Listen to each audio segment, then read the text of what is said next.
শেষ পর্যন্ত ড্রু ম্যাকেন্টায়ারও সোলো সিকোয়ার দলে। সো গাইজ আজকে স্ম্যাকডাউনটি শেষ হয়ে গেছে। কি কি হলো আজকে স্ম্যাকডাউনে সমস্ত কিছুই থাকবে আজকের এই ভিডিওতে। সো যারা যারা চ্যানেলে নতুন আছেন চ্যানেলটিকে সাবস্ক্রাইব করবেন, ধন্যবাদ। আজকের স্ম্যাকডাউনের শুরুতেই সোলো সিকোয়া আসে। সোলো সিকোয়া এসেই বলে, স্ম্যাকডাউন আমাকে একনলেজ করো। রমেন রেন্স আমার কাছে একটা ম্যাচ চেয়েছে যেটা হবে উলাফালার জন্য, আর এই ম্যাচটা হবে 6 জানুয়ারি নেটফ্লিক্সে। কিন্তু আমি বলতে চাই আমি এই ম্যাচটার জন্য রেডি। সেইখানে আমি রমেন রেন্সকে হারাবো এবং তারপরে সবাই আমাকে একনলেজ করতে বাধ্য হবে। যখনই সোলো সিকোয়া এই কথাটি বলে তখনই সোলো সিকোয়াকে সবাই কিন্তু অনেক বু করছিল। তারপর সে বলে, তুমি তোমার জে, জিমি, সেমি এবং কি তোমার ওয়াইজম্যান এবং আমি আমার টামাটোঙ্গা জেকব ফাটুকে রেখে 1-in-1 ফাইট করব, কারণ এইটা কোনো সাধারণ ম্যাচ নয়, এটা ট্রাইবাল কমব্যাট। আর ফাইনালি আমি যখন তোমাকে এই ম্যাচে হারাবো তখন তুমিও আমাকে একনলেজ করতে বাধ্য হবে। তখনই সেইখানে ড্রু ম্যাকেন্টায়ার চলে আসে। সেইখানে ড্রু ম্যাকেন্টায়ার এসেই বলে, তুমি সেই মানুষ যার কারণে আমি কার্স অফ দ্য ক্যারসেলে রমেন রেন্সকে হারাতে পারিনি, তোমার কারণে আমি চ্যাম্পিয়ন হতে পারিনি, আর তুমি ভাবতেও পারবে না যার কারণে আমার ফ্যামিলি মেম্বাররা কতটা কষ্ট পেয়েছিল।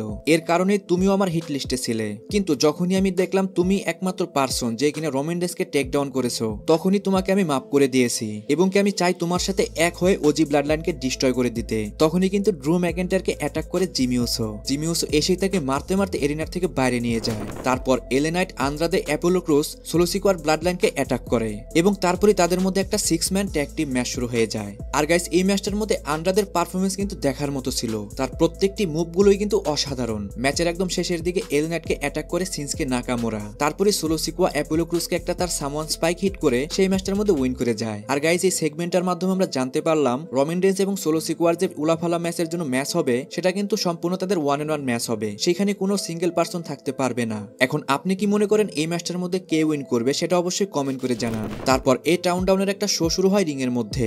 সেখানে গেস্ট হিসাবে আসে ব্রন স্ট্রোম্যান এসে সেখানে যখনই কিছু বলছিল সেখানে ইন্টারফেয়ার করতে চলে আসে কার্মেলো হেইজ এসেই বলে, গত সপ্তাহে আমি রেডি ছিলাম না, এর কারণে ব্রন স্ট্রোম্যান আমাকে হারাতে পেরেছিল, কিন্তু আমি এই সপ্তাহে রেডি রয়েছি, এই জন্য আমি আজকে ব্রন স্ট্রোম্যানের সাথে একটা ম্যাচ ফাইট করতে চাই।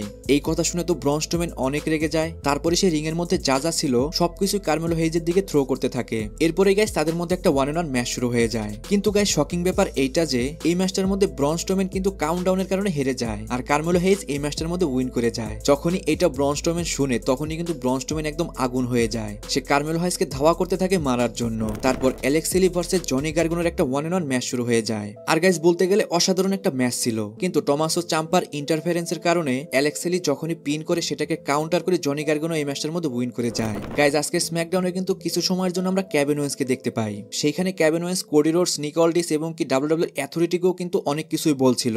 সে বলে তাকে এখন আর থামানো সম্ভব নয় এবং কি সবথেকে ফানি ব্যাপার হলো কোডি রোডসের যে ইগল চ্যাম্পিয়নশিপটা ছিল সেটাও কিন্তু তার কাছেই ছিল।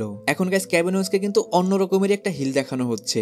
অনেক অডিয়েন্সই কিন্তু কেভিন ওয়েন্সকে এখন সাপোর্ট করছে। এখন আপনি কি মনে করেন কেভিন ওয়েন্স যদি এখন চ্যাম্পিয়ন হয়ে যায় তাহলে কি সে কোডি রোডসের চেয়ে বেটার কাজ করতে পারবে? অবশ্যই কমেন্ট করে জানান। তারপরে আজকের main event Bianca Belair, Naomi versus Candice LeRae, Nia জ্যাক্সের ডাব্লিউডাব্লিউ ওয়ার্ল্ড ট্যাগ টিম চ্যাম্পিয়নশিপের জন্য ম্যাচ শুরু হয়ে যায়। নায়া জ্যাক্স একজন উইমেন ওয়ার্ল্ড চ্যাম্পিয়ন হওয়ার পরেও সে ট্যাগ টিমের জন্য ফাইট করছিল। এটা কিন্তু গাইস দেখতে অনেকটা ফানি লাগছিল। আর ম্যাচটা কিন্তু গাইস অনেক লম্বা চলছিল। ম্যাচের এক পর্যায়ে কিন্তু টিফিনি চলে আসে money in the bank cash in করার জন্য। আর টিফিনির ইন্টারফারেন্সের কারণেই কিন্তু এই ম্যাচটার মধ্যে বিয়াঙ্কা বেলার এবং নিওমি উইন করে যায় এবং কি তারা তাদের টাইটেলটা রিটেন করে নেয়। এখন গাইস, অনেকেই বলতে পারে কেন এখানে নিওমি ফাইট করছে, এখানে তো জেড কার্গিল চ্যাম্পিয়ন, যেটা কিনা আমরা মোটামুটি সবাই জানি জেড কার্গিল কিন্তু বর্তমানে ইনজুরির কারণে বাইরে রয়েছে। এই জন্য কিন্তু জেড কার্গিলের পরিবর্তে নিওমিকে এখানে চান্স দেওয়া হয়েছে। যাই হোক গাইস, এরই মাধ্যমে কিন্তু আজকের স্ম্যাকডাউনটি শেষ হয়ে যায়। আজকের ভিডিও এই পর্যন্ত। রেসলিং সম্পর্কে সমস্ত নিউজ এবং আপডেট জানার জন্য চ্যানেলটিকে সাবস্ক্রাইব করবেন। আর ভিডিওতে কোনো ভুল ত্রুটি হলে অবশ্যই কমেন্টে জানিয়ে দিবেন।